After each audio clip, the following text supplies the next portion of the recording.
My name is Luke Niccoli. I'm a songwriter, producer, mixer, and multi instrumentalist. Currently based in Nashville, but spent many years in LA. Um, yeah, my job pretty much every day is either writers coming in and writing a song with a specific artist in mind, or locking in with a artist or band and just really trying to bring out the most of what someone already is ultimately and just kind of put a magnifying glass on that is always kind of how I look at it. But spend most of my time, yeah, writing songs and then figuring out the best way to make those songs sound a certain way without getting in the way of the song. And then nowadays I'm mixing a lot of what I do as well. So that's how I ended up here today and just continuing to try to get better at that every day.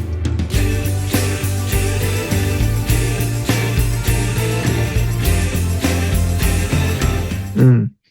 I think I was just kind of average sports in school and growing up and your teens and whatnot doing what um you're seeing your friends doing and everything. And I just remember one day my dad was like, let's I have three older sisters, and he was kind of like, it's not a bad idea to have the piano in the house or whatever. They all got piano lessons. I was the only one who didn't.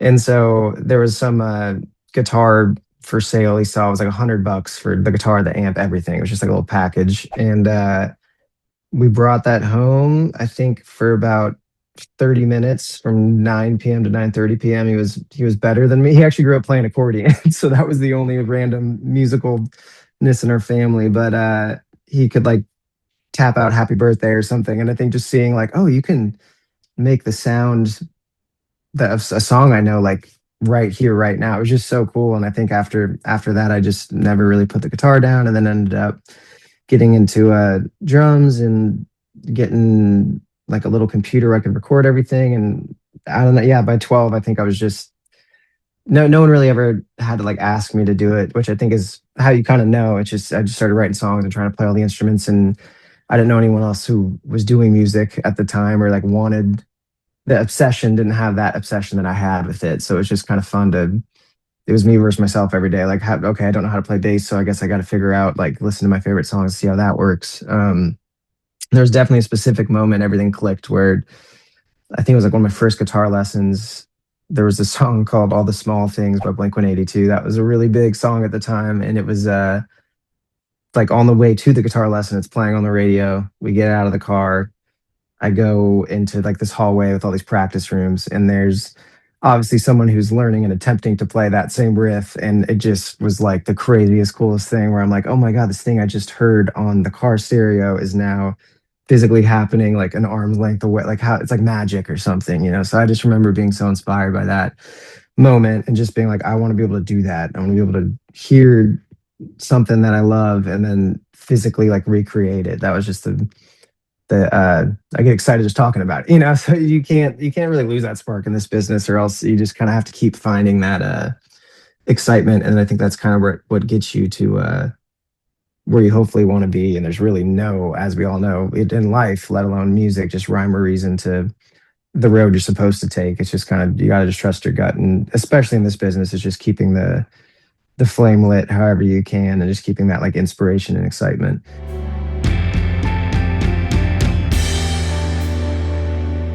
Yeah, I think it's just constantly compounding on top of itself. I think starting as like wanting to be an artist, and then it was in college. I think I started recording my friends, and I was like, oh wow, it's fun to be on that side of it.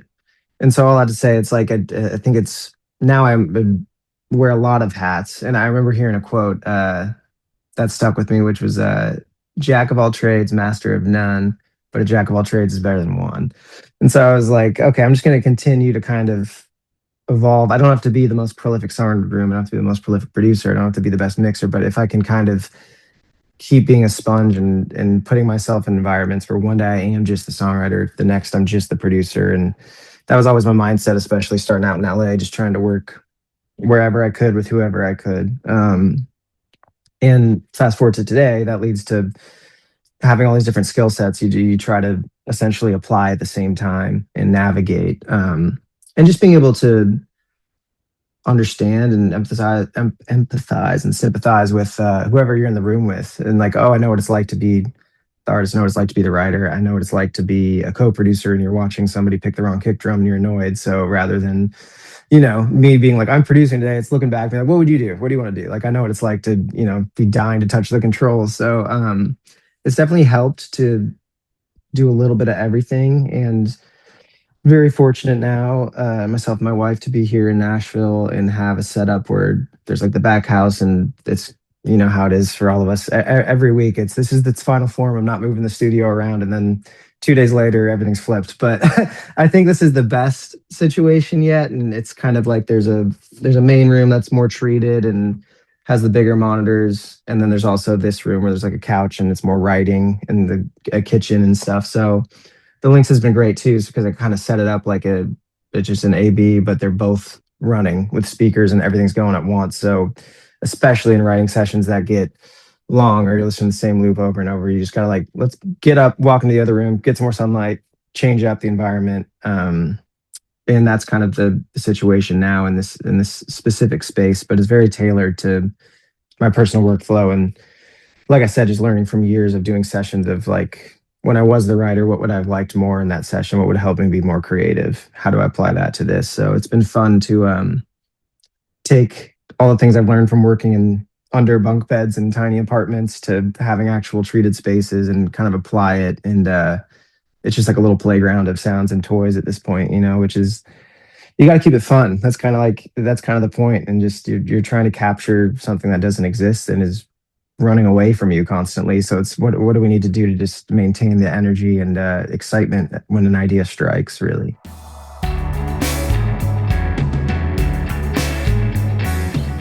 I remember, I love the branding of speaking of branding, like just the blue you see in studio. I've seen it obviously for years, and especially working at some of the nicer studios in LA, just having that visual in my mind, like, oh yeah, it was always around. And as I've grown as a producer and just more an audiophile, and gotten into understanding those things and just enjoying sound. And I personally just think there's like, sound to me is like physical. It's like not just, a lot of times, especially when you're writing, it's about melody and lyric and how it hits you or feels, but the physical sound, how something feels, not even how it sounds. There's something to be said for that. And even scientifically, I know with like frequencies and stuff, you can see what are those things called? They're so cool. Where like they put it on water or something, and it creates shapes and stuff. It's awesome. So once I started diving more into that, and conversion and just top quality stuff, I started trying a lot of different companies or whatever, and I was getting to a point. I feel like a lot of people's intro might be like a Universal Audio type thing, and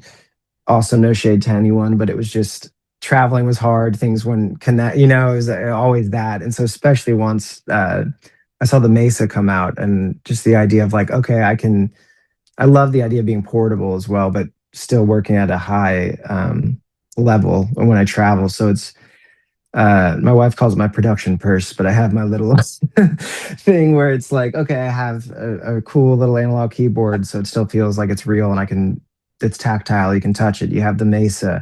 The conversion is going to be the same as the Aurora in the studio. So just having so many options like that you can be portable but still be working at the highest sonic level, and just the conversion that you can hear, especially when you start paying attention to those kinds of things. It all matters, because it's more about what you feel, not necessarily, you don't even know it's happening a lot of the time, especially when you're as deep in it as all of us are. It's the general public might be like, oh, I like that song, and we kind of know, well, you like it because it made you feel this way because of that. Like there's so much of those little nuances that do make a big difference.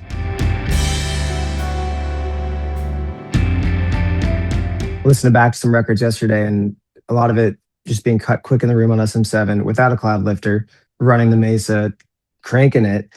It made me realize you're getting more out of the actual performer, instrument, physical piece you're using by using the Lynx, because it's capturing the drive of an SM7 being turned up really loud, rather than whatever distorting and stuff. It's just so clean, and so captures the actual air in the room, I feel like.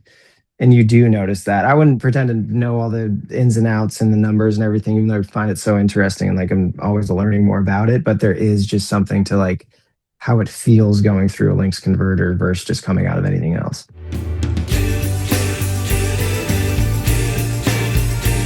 Yeah, so how I have it set up in here, and what all the great Lynx people helped me set up was I got the Aurora N with two 16 channel, so 16 in all, so two eights coming out.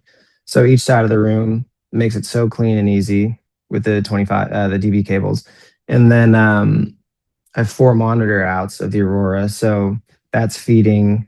I'm actually running a Trin off, but the Aurora's still doing all the conversion. So that's feeding the monitors in there. The other stereo out can feed the monitors in here. Yeah, being able to just hit three different presets on the side and just be able to, okay, B room, everything's triggered, ready to go. Back to the air room, click that. It's awesome to have both going because then I have the Mesa out here as well, so then they obviously can speak to each other and connect. Yeah, it's a pretty awesome setup to have both going at the same time.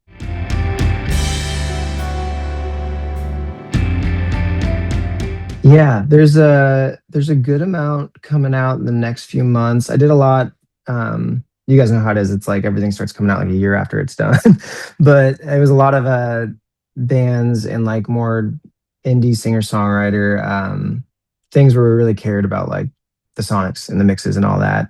There's this group of sisters that's awesome called Joseph, and they have an album coming out at the end of this month, and we worked a lot on that, whether it was traveling or in here. Uh, there's an artist named Fia James that has some stuff coming out real soon in that same lane. And there's a couple other bigger projects I'll name when they start to come to fruition. So people don't necessarily know they're working on music yet, but it's exciting. You never know too with the amount of pitch writing I'm doing right now. It could, there's some the big names that could cut a song. That's definitely been worked on the Lynx, but especially getting to go to LA and just have that Mesa and have those same conversion going on has just been, even the one or two trips I think I've gotten to take it on so far is truly just, it's just more exciting when it sounds like it does, and you do less, which I think was the biggest thing as a coming from a writer producer world and not just an engineer like mixer world. We're so used to like throw more stuff on it. There's 80 plugins and it's clipping, but and so me kind of backtracking and taking myself to school in the past 2 years of just kind of understanding the gain staging, all these different things, and like appreciating, oh, you don't have to. I love not even having necessarily the option sometimes of like, I can't throw a bunch of plugins on this. I'm just going to record the source and use these preamps and do less. And you're watching all these famous mixers nowadays. That's the one thing that's great with YouTube and content is all these incredible people can kind of show their process. You start to realize, oh, that's the biggest mixer in the world, and they use two EQs and they made it sound amazing. That was it, because just less is a lot of times less is more, and especially that's what the Lynx I think proves and the converters prove is you just don't need to do that much. Just capture what's there, and it's going to sound better than if you try to just overdo it.